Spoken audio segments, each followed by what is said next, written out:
அதாவது அறிவுன்னா என்னன்னா, உடம்ப அழகா வைத்துக் கொள்வதற்கு தேவையானது தான் அறிவு. அறிவ வச்சு நீ என்ன பண்ண போற? உன் உடம்ப அழகா வச்சுக்க போற. ஆரோக்கியமா வச்சுக்க போற. உடம்பு ஆரோக்கியமா இருந்தா தான் அழகா இருக்க முடியும். உடம்புக்குள்ள நோய வச்சுக்கிட்டு, நீ வெளியில மட்டும் மேக்கப் போட்டுக்கிட்டு அது அழகுன்னு யாராவது ஒத்துப்பாங்களா? அப்போ உண்மையான அழகு, நோய் இல்லாத ஒரு உடல் தான் உண்மையான அழகு. அப்படி இருக்கும்போது, அறிவுன்னா என்ன தெரியுமா? உன் உடம்ப நீ ஆரோக்கியமா வச்சுக்கிறதுக்கு, உன்கிட்ட இருக்கக்கூடிய உனக்கு தேவையானது எது? அறிவு. இதுவரைக்கும் நீ உன் உடம்ப ஆரோக்கியமா வச்சுக்கிட்டல்ல, அதுக்கு அது சம்மந்தமான விஷயத்த நீ சொல்லுவ. எப்படி உடம்ப ஆரோக்கியமா வச்சுக்கணும்? அப்புறம் எப்படி உடம்ப அழகா வச்சுக்கணும்? உடற்பயிற்சி செய்யணும், உடம்ப உறுதியா வைக்கணும். இதெல்லாம் வந்து உடம்ப அழகா வைத்துக் கொள்வதற்கு அ உதவி உதவி நீ சொல்ற ஒரு விஷயம் இருக்குல்ல, அதுதான் அறிவு. அதனால அழகு வேற, அறிவு வேற அப்படின்லாம் வந்து ஒண்ணுமே இல்ல. அழகாக வைத்துக் கொள்வதற்கு உடம்ப அழகா வச்சுக்கிறதுக்கு, உன் உடம்ப உறுதியா வச்சுக்கிறதுக்கு, உனக்கு தேவை உன்கிட்ட இருக்கிற ஒரு அறிவு தான். அதுதான் அறிவு.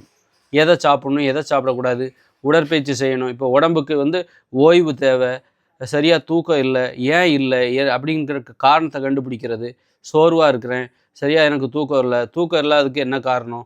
அப்ப அத கண்டுபிடிச்சு, நல்லா ரெஸ்ட் எடுக்கணும். அதுக்கப்புறம் தான் கொஞ்சம் ஃப்ரெஷ்ஷா இந்த மாரி உடலை ஆரோக்கியமாகவும், அழகாகவும் பராமரிப்பதற்கு பராமரிக்கிற அந்த அதுதான் அறிவு. அதனால இன்னைக்கு வந்து இதுக்கு முன்னாடி பார்த்தீங்கன்னா, அறிவுன்னு நம்ம எத நெனச்சுக்கிட்டு இருந்தோம் தெரியுமா? புத்தகத்துல உள்ளத படிச்சு சொல்றாங்க பாருங்க. இதுதான் அறிவு. புத்தகத்துல உள்ளத நீ படிச்சு சொல்லிட்டா, நீ அழகாயிடுவியா? இல்ல நான் கேட்குறேன். புத்தகத்துல உள்ள தடி தடி புத்தகத்த புரட்டி படிக்கிறப்பா. ஒரு வேலையும் செய்ய மாட்ட. ஒரு நடைப்பயிற்சி செய்ய மாட்ட. எப்ப பார்த்தாலும் புத்தகத்தையே படிக்கிற. புத்தகத்துல உள்ள விஷயம் உனக்கு நெறைய தெரியும். உடனே நீ அறிவாளியா? ஆனா உன் உடம்புல ஏகப்பட்ட நோய் இருக்கு. புத்தகத்த படிக்கிறதுக்கும், அ அந்த உடலை அழகாக வைத்துக் கொள்வதற்கும் ஏதாவது சம்மந்தம் இருக்கா? நெறைய புத்தகம் படிச்சா உடம்பு அழகாயிடும் அப்படின்னு ஏதாவது இருக்கா? இல்லல்ல. புத்தகத்தையே எப்பவும் படிக்கிறவங்க, உடம்பு அழகா இருக்கும்னு சொல்ல முடியாது. புத்தகம் படிச்சா இன்னும் நோய் கூட வரும். ஏன்னா புத்தகம் படிச்சாக்கா உடம்பு பயங்கர சூடாகும். அதாவது மொபைல் ஃபோன் பார்க்குறது, அதுபோல புத்தகம் படிக்கிறது, டிவி பார்க்குறது இது எல்லாமே ஒரே கேட்டகரி தான். உடல் ஆரோக்கியம் கெட்டு போகும்.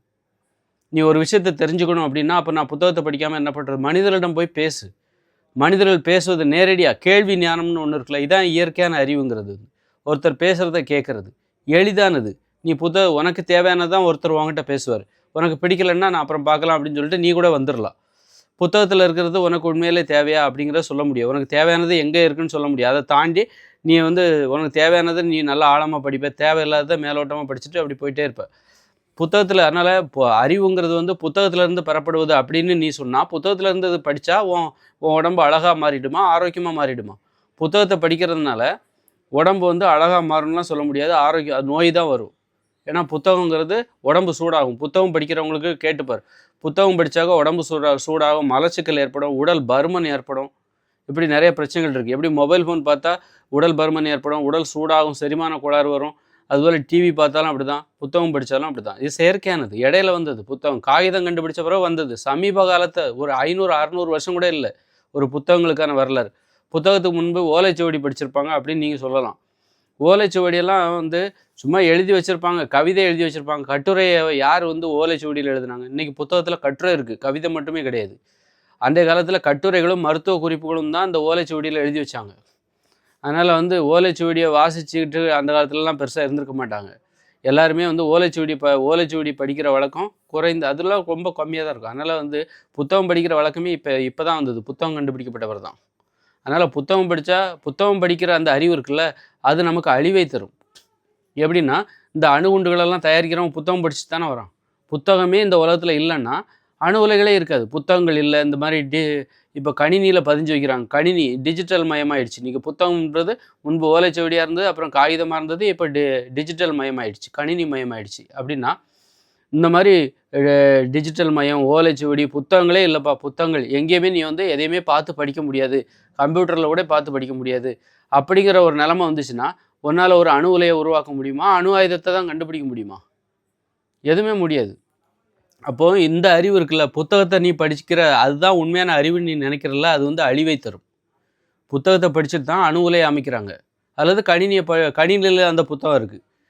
எ இ புக் அப்படின்லாம் இருக்குல்ல, அப்போ கணினியில இருக்கு. அப்போ புத்தகத்த படிச்சா மட்டும் தான் உன்னால அணு உலைகள அமைக்க முடியும். இந்த உலகம் முழுக்க இன்னைக்கு அணு உலைகள் இருக்கு. உலகத்த 100 தடவ அழிக்கக்கூடிய அணு உலைகள் இந்த உலகம் முழுக்கவே இருக்கு. அமெரிக்கா கிட்ட இருக்கிற அணுகுண்டுகள வச்சு மட்டும் கூட உலகத்த 100 வாட்டி அழிக்கலாம். சைனா கிட்ட அணு உலைகள் இருக்கு. அணுகுண்டுகள் இருக்கு. இந்தியா கிட்ட அணு உலைகள், அணு குண்டுகள். தென்கொரியாட்ட இருக்குது, பாகிஸ்தான்கிட்ட இருக்குது.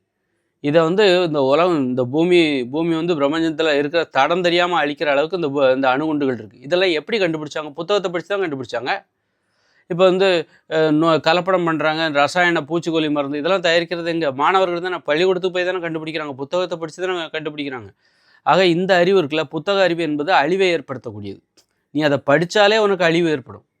நீ அதை படித்தாலே உனக்கு செரிமான குறைபாடு ஏற்படும், மலச்சிக்கல் ஏற்படும், உன் உடம்புல நோய் இருந்தால் அது இன்னும் அதிகரிக்கும். ரொம்ப புத்தக புழுவாக இருக்கிறவங்க உடல் பருமன் அதிகமாகிடும். அவங்க உடல் உழைப்பில் அவங்களுக்கு ஈடுபாடே வராது. ரொம்ப புத்தகம் படிக்கிறவங்களுக்கு உடல் உழைப்பில் ஈடுபாடு வராது. அப்போ இது வந்து அழிவை தருகிற ஒரு அறிவு. நான் அறிவுன்னா என்னன்னு சொன்னேன்? உன் உடம்பை அழகாக வைத்துக் கொள்வதற்கு உதவி செய்வது தான் அறிவு. அப்படின்னா நீ இந்த புத்தகத்தை படிக்கிறதுனால உன் உடம்பு அழகாக ஆரோக்கியமாக மாறாது, நோய் தான் வரும்.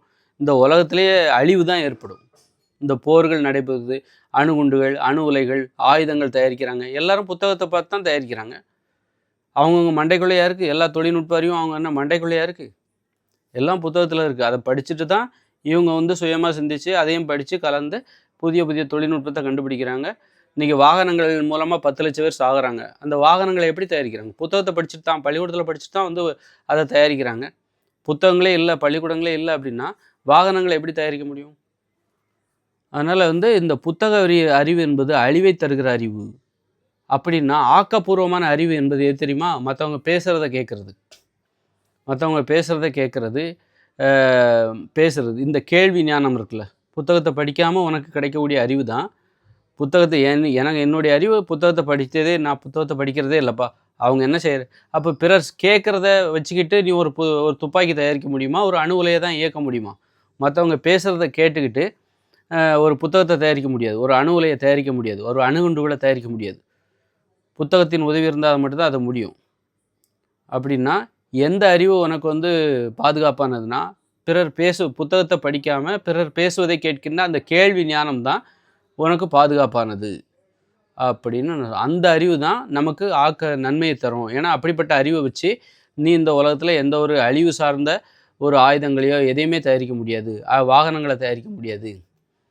அப்போ அந்த மாதிரியான ஒரு அழிவு சார்ந்த விஷயங்களை நம்மளால் உற்பத்தி பண்ண முடியாத, உற்பத்தி பண்ணுறதுக்கு உதவி செய்யாத ஒரு அறிவு தான் ஆக்கப்பூர்வமான அறிவு.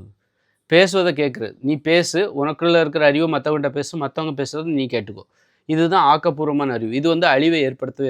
இதுதான் இயற்கையான அறிவு. கேள்வி ஞானம் தான் இயற்கையான அறிவு.